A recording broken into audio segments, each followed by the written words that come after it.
Today we will continue chapter 1 of history for class 12th and chapter name is kinship, caste and class. आज हम करने वाले हैं next topic that is the ideal of paternity, idea of kinship and succession, यानी कि पितृवंशिक व्यवस्था के आदर्श और परिवार के अंदर या उत्तराधिकार के अंदर क्या आदर्श शामिल थे, हम इसको यहाँ पर देखने वाले हैं. Under paternity system son have claim to their father wealth when the latter died.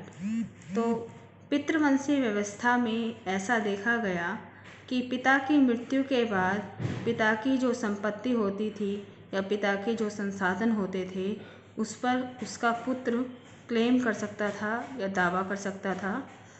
In case the king did not have a son he was succeed by one of his brother.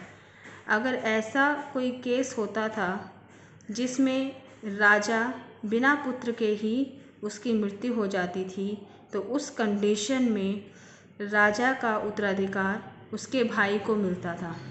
जैसे कि हम महाभारत की story में ही अगर focus करेंगे तो जो पांडव के पिता थे उनकी मृत्यु हो जाती है और उनकी मृत्यु के बाद क्योंकि बच्चे जो हैं वो बिल्कुल छोटे होते हैं, गद्दी नहीं संभाल सकते, तो धृतराष्ट्र जो है वो गद्दी को संभालते हैं. यानी अगर पुत्र ना हो तो उस कंडीशन में भी और अगर उन्हें समझ ना हो तो उस कंडीशन में भी भाई ही उत्तराधिकार भाई को मिलता था. Sometime other kinsmen claimed the throne and it was a very exceptional case that women exercise power. कई बार अगर भाई भी नहीं है या बच्चा भी नहीं है, पुत्र भी नहीं है, उस समय पर जो परिवार के लोग होते थे उनमें से ही कोई गद्दी के लिए दावा पेश करता था. और बहुत ही एक्सेप्शनल केस के अंदर जब कहीं पर भी जैसे परिवार के लोग भी सक्षम नहीं हैं, ब्रदर भी नहीं है और बेटे भी नहीं हैं, तो उस एक्सेप्शनल केस के अंदर वुमेन्स जो है वो पावर लेती थी अपने हाथ में, वो अपनी गद्दी को संभालती थी. रूल्स ऑफ मैरिज, विवाह के नियम. धर्मसूत्रा रिकग्नाइज 8 फॉर्म ऑफ मैरिज. धर्मसूत्रा में 8 प्रकार के विवाह का वर्णन किया गया है. Out of them 4 form of marriage were consider as good. उन 8 प्रकार की शादियों में से 4 तरह के विवाह को एप्रोप्रिएट या उचित माना गया है. The remain marriage were condemned because they do not follow Brahmanic norms. और बाकी जो शादियां हैं वो उन लोगों के अंदर प्रचलित थी जो कि ब्राह्मणीय नियमों को फॉलो नहीं करते थे, उनका पालन नहीं करते थे. Women could not get any share in her parental property. औरतों को उनकी पैतृक संपत्ति में से हिस्सा नहीं दिया जाता था. Exogamy, marrying outside was considered desirable. बहिर्जातीय विवाह उस समय समाज में अधिक देखा जाता था. कन्यादान और the gift of A daughter in marriage was an important religious duty of the father. कन्यादान या फिर उपहार देना, कब लड़की के विवाह पर पिता के द्वारा कन्यादान या उपहार देना एक धार्मिक कर्तव्य समझा जाता था. टाइप ऑफ मैरिजेस, यहाँ पर हम शादियों के प्रकार देखेंगे तो 4 ही तरह की शादियाँ बताई गई हैं. तो फर्स्ट है इंडोगेमी यानी कि अंतरजातीय विवाह. अंतरजातीय विवाह में उस विवाह को शामिल किया गया जिसमें कि अपने ही समुदाय के अंदर शादी जो है कर ली जाती है. कई बार ये ग्रुप या ये समुदाय जो है एक ही परिवार या एक ही तरह के जाति में बिलोंग करता है, एक ही तरह की जाति इस समुदाय में पाई जाती हैं. Exogamy refer to the marriage outside one's own group और किन.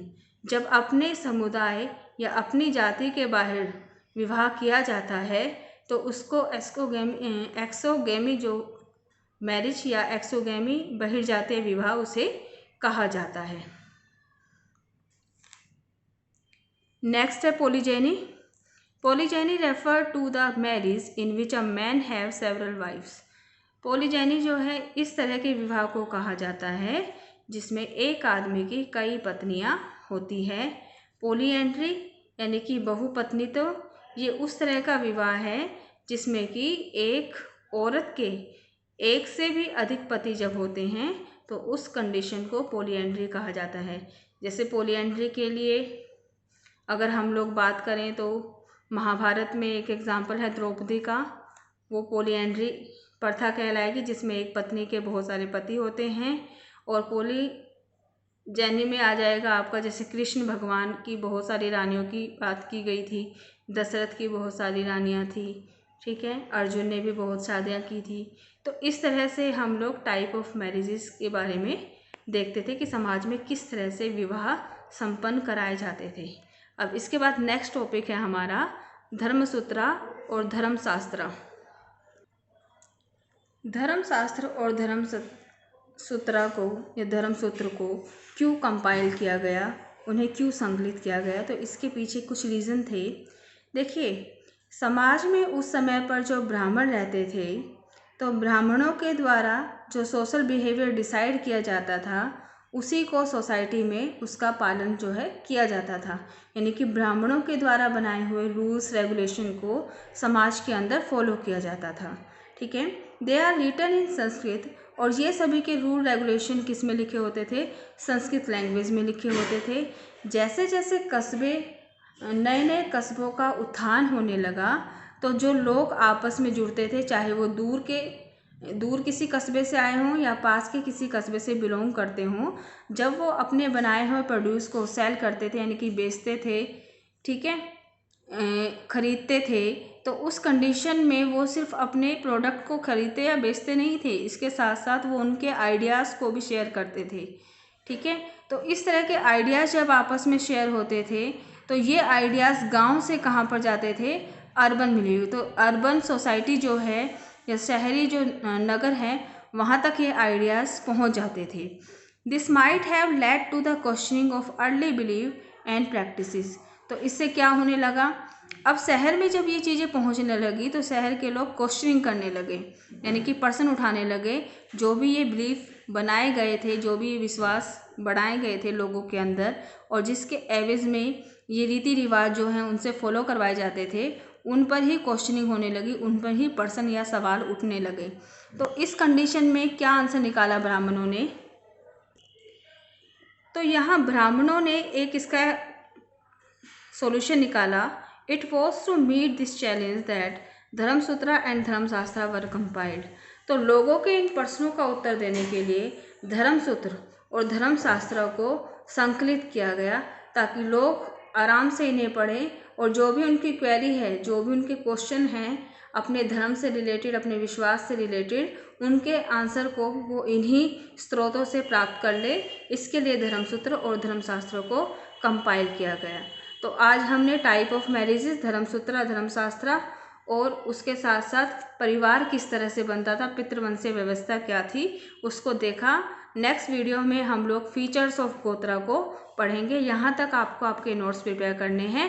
Thank you so much.